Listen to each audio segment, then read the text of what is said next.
Hello everyone, welcome to today's episode of the Osasu Show. We begin right here from the Federal Capital Territory, Abuja. The Honorable Minister of Information, Alhaji Lai Mohammed, unveiled the new amendments to the 6th edition of the NBC Code, which was launched in Kano last year.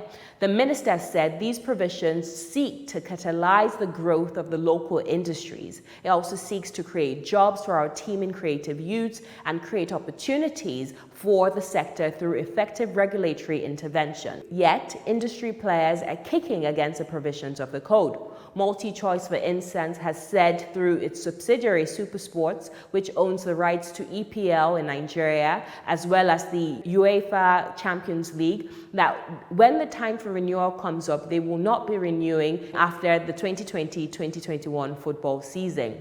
In terms of the hate speech prohibition, civil society organizations have accused the National Broadcasting Commission of being the accuser, the judge, and the jury in the regulation of political broadcasting. They worry that the increase in fines from 500,000 naira to 5 million naira per offense is a death penalty for independent broadcasters, and critical voices of the incumbent president will be stifled based on these new amendments to the regulation. Don't go anywhere.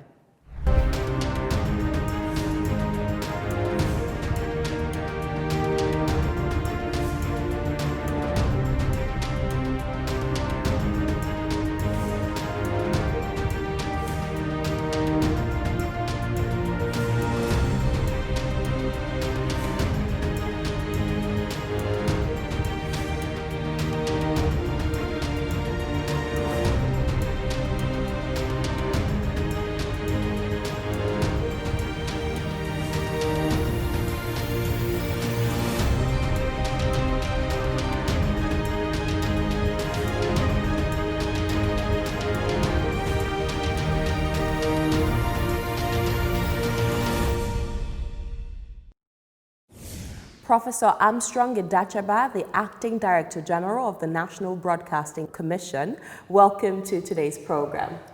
It's a great honor, privilege, a great delight to be at the Osasu Show. It's nice to be here. Thank you so much. Nice to have you here. The Honorable Minister of Information, Alhaji Lai Mohammed, unveiled the amendments of the 6th edition of the NBC Code, which particularly focused on political broadcasting, local content, coverage of emergencies, advertising, anti-competitive behaviors, and so on. Some of the provisions of this amendment has been very controversial for key stakeholders in the broadcasting industry, particularly when it comes to sub-licensing and hate speech. That is the bone of contention now across the nation.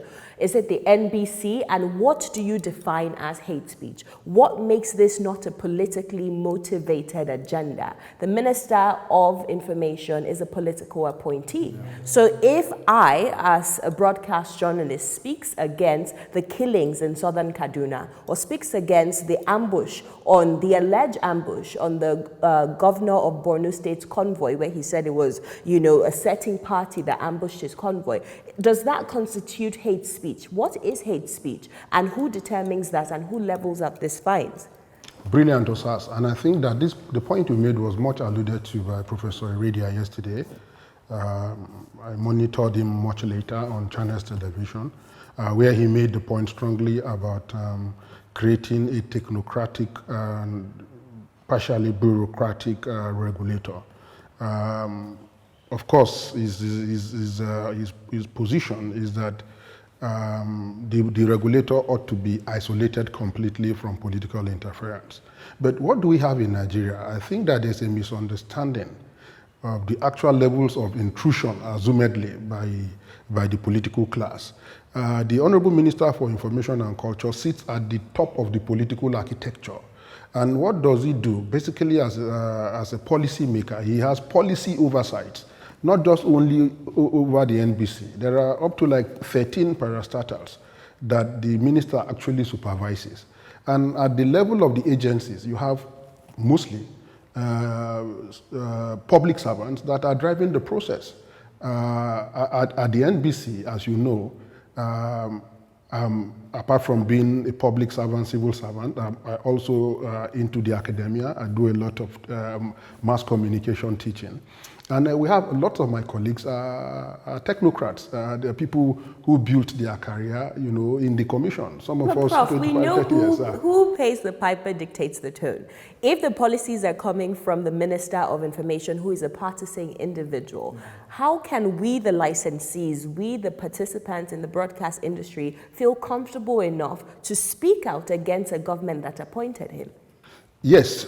Again, you cannot rule out political involvement. I wouldn't say political control.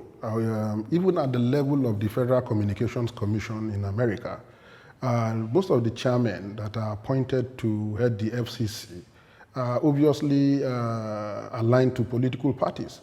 In some other clime, what they do is to ensure that on the board of the regulator, and rather than isolate the political class, they ensure that there's a cross participation of the political class. So if you are saying the broadcasting board in Nigeria, for instance, you create a deliberate government policy by statute where you have all the political parties represented so that nobody is undermined in terms of the democratization and the policy formation process, But in some other clime, of course, the regulator is totally insulated from the influence of the political class, and even in terms of the structure, the character of public broadcast, that is also done to ensure editorial liberty, and that's what you see in the UK, for instance, where the BBC is founded by Parliament. The appointment of the head of BBC is not done by any executive; it's also done at the level of Parliament. So they have editorial independence, and they also have financial independence, and I think that creates a lot of level of trust. So it depends on which kind of communication policy, communication architecture a country wants to adopt. If you want political inclusion, where everybody is represented, fine. Or you want one that is totally devoid of any political intrusion. Many countries do both. But what I think is important, Osasu, is the capacity of the regulatory agency, and the capacity of the regulatory agency to operate professionally and independently, outside the political realm. I have personally noticed that over the years, the NBC has acted as a professional regulatory agency, much more. We have the Broadcasting Code that the law enables us to create.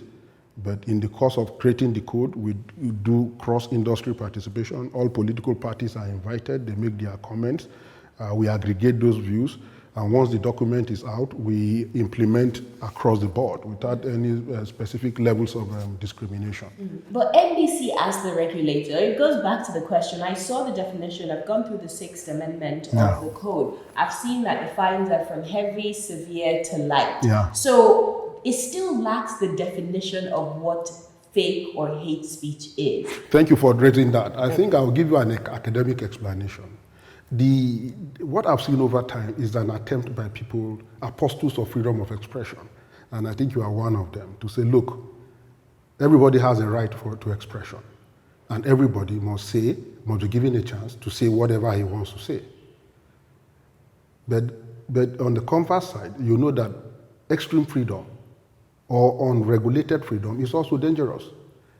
So the regulator is not saying don't express yourself, but we are saying what kinds of expressions do you make, right?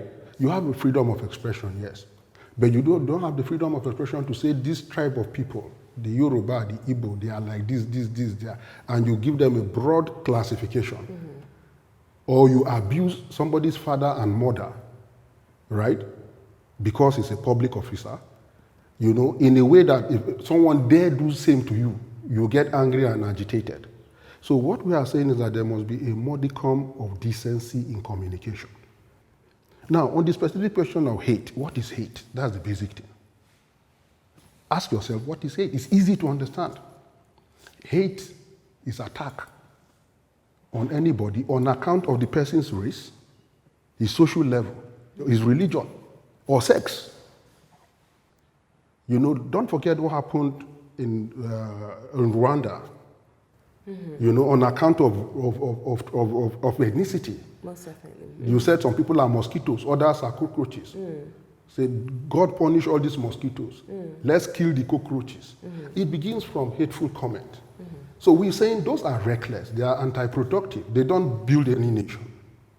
So there's a large difference between hateful comment and freedom of expression. But advocates, apostles of freedom of expression, including lawyers, very brilliant lawyers who say, well, let them make the comment. It's a God-given right. That God gave you certain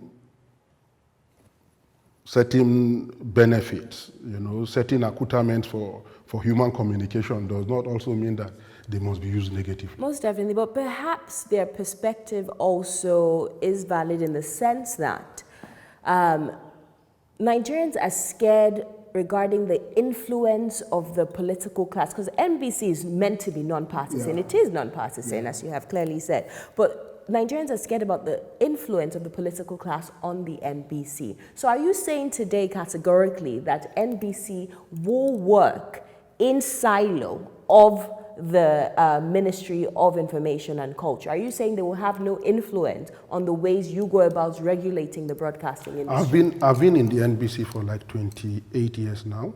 Yes, working within the public sector. Though, like you know, I've also been doing that along with my intellectual academic work, and I've not seen one example where the NBC sound was tilted towards taking a political position against another person on account of political differences. Now, nobody says you can't criticize government. But if you criticize government in an objective and constructive manner, yes. You do not criticize government in a way that is outlandishly abusive. What model is Nigeria trying to copy, the Chinese model or the American model? I think that in Nigeria, what matters to us, mostly as regulators, is to evolve a truly professional and unbiased broadcast sector. Again, it worries us as regulators, and I must make the point that some broadcasters are aligned. They are partisan. They are tools for political systems.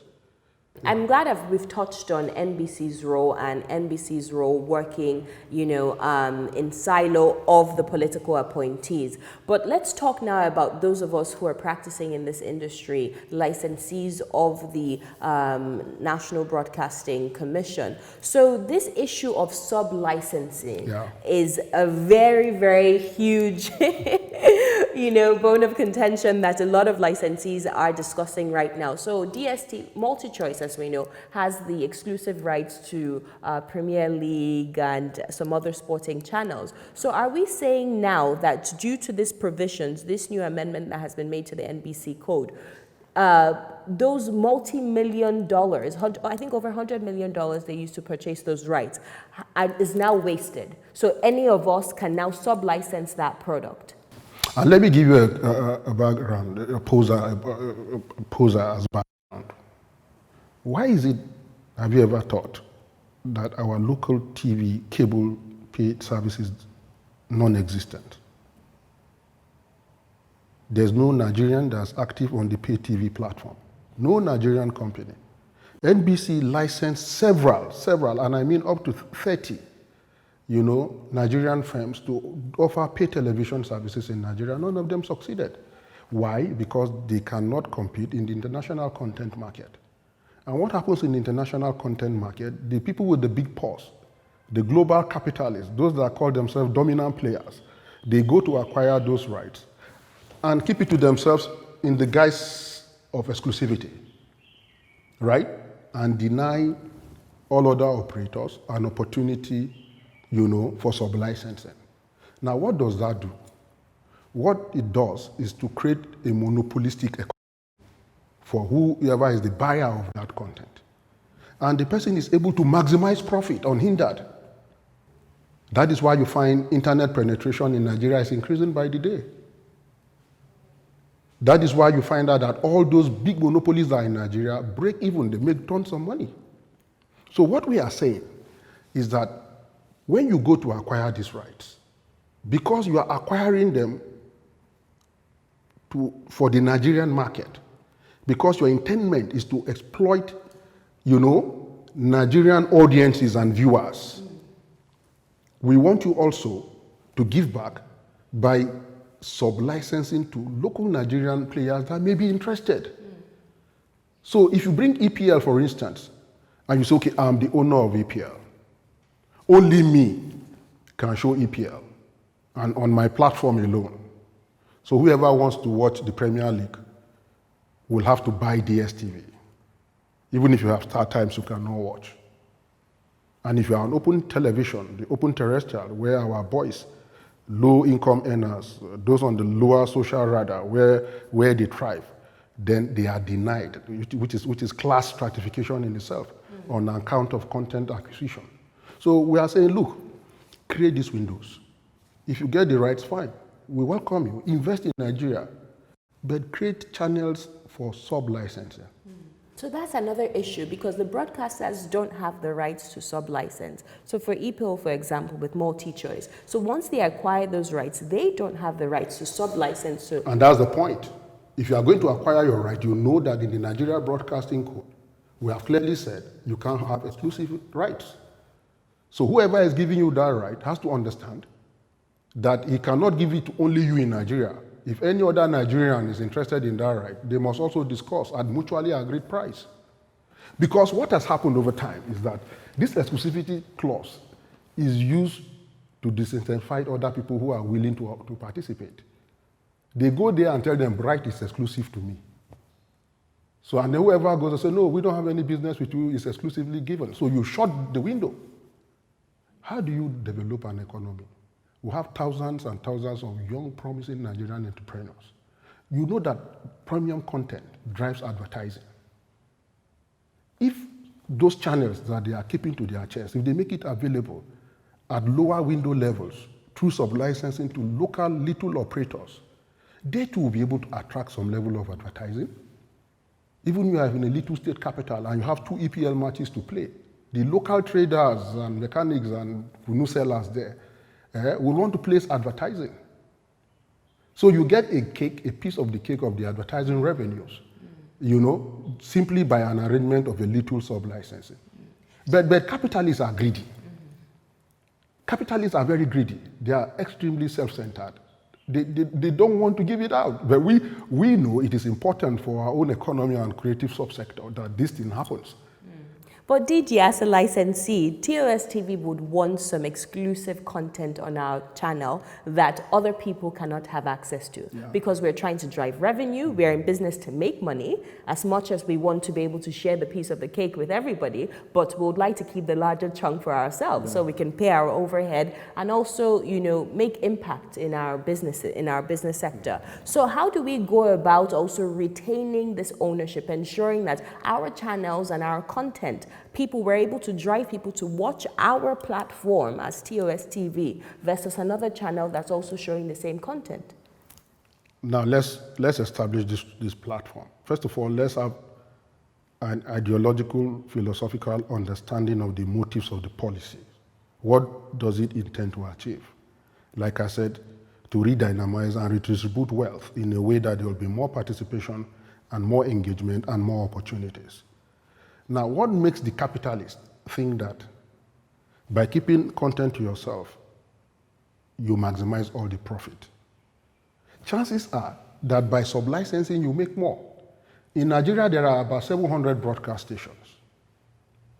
Now, if Osasu gets licensed for a premium content, and she pays 1 million, and then she puts it on her platform, she starts to look for advertising. She gets people who are subscribing. Of course, those with huge income, if they patronize you, fine, you make more money rapidly, right? Elitist consumption patterns. But is it not more feasible, if you do the economics, that the more you share to people based on agreed sum and they pay to you, you are more likely to make more money quickly? It doesn't reduce your own large share. But create little windows. But the NBC is forcing us licenses to operate in a socialist sort of economy now. But for those people who have been in this industry longer than I have, they are arguing that this way has worked for them so far. How? Where is Nigerian pay TV industry today? So for example, Iroko TV, they produce content, original content, and they distribute it on their website and their pay TV platforms. However, they've complained now that with NBC regulating, in fact, it's no longer a privately owned business now, it's now a publicly owned business because you are setting prices for them, and also you are also ensuring that there is a fine leveled out if they do not comply. Now, nothing can be worse than manipulation of facts. You went through the amended code yesterday. Did you see any price fixed by the regulator, you as Osasu? We didn't fix price anywhere. But there would be a fine, though, for people who do not comply to sub-licensing. Why not regulation? So that was Ijoko's point. And let me tell you something which is factual. Right sub-licensing, right sharing comes from a consensus. But the owners of these rights are not even willing to explore those levels. The first leg of it is that you have something, and our law says, well, if you have this thing, you should be willing to discuss with other people. So people have to come to meet you to say, look, we want this. It's possible you have a content that people are not interested in. Very true. Yes. It's even possible you have a company, a content you think is prime content, and then you place values on it, and people say, well, for this price, I'm not interested. So why are they afraid? It's greed. Iroko TV you mentioned. Where is the base of Iroko TV? Do you know? Where did they start? Was it London? Okay, fine. So, and all the money they do through Netflix and other things that they sell, where does the revenue go? How much of it is ingested into the country? The involvement they do is a creative investment, that allows them to take artistic, cultural materials, original to the Nigerian people, and export, maximize the profit, suck it out of Nigeria, and still take abroad. Is that not injustice to the Nigerian society? I saw one of their titles, Son of Caliphate, typical northern Nigeria Sokoto story, right? Original to the Zamfara Kebbi people. And then you harness it, you put in beautiful costumes and lights, you put in all the attractive aesthetics, it becomes highly valuable. And then you sell it across the world. And the local Zamfara boy, whose grandfather were the original creators and owners of the story, don't ever get to see the story in their lifetime. Does it make sense to you? How do you build a cultural environment that way? How do you build your own history? So we have to have a conscious policy that will lead us to develop our culture and our own creative community. Don't be blackmailed by all the stories. The money they are spending a lot to fight this code. Honestly, ordinarily they wouldn't have spent even on one local artist. They would say it's not available. But now they have so much to buy editors, to write newspaper stories, on account of a policy that we are convinced is good for our own country. And I tell you, we've gone through this route before.